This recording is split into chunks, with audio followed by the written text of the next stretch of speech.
Hello friends, welcome back to our channel.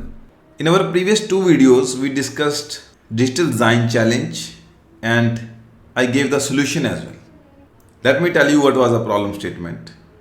Expected output is a pulse signal on each input data toggle. Whenever there is a toggling in input data, we should get a pulse in the output signal. So this was the waveform. This is the clock input output and this was the logic diagram that I suggested. And one of our viewer wrote the RTL code for it. Let me show you the RTL.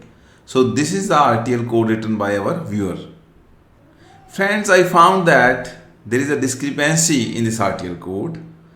So I wish if you can identify what is the problem in this RTL and if you can draw the logic diagram and paste it in the comment section so that we can discuss it there.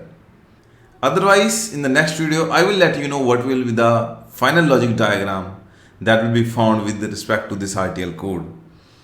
Friends, why I created this video, I want all of you to get engaged in this digital design challenges so that the bent of your mind should become like that. Friends, if you also like such type of videos, please press the like button and you can share your feedback in the comment section as well. And in future also we are going to create many such videos. So to be aligned with our channel, don't forget to subscribe it and press the bell icon to get the notification of all the upcoming videos. Thank you so much for watching and your time.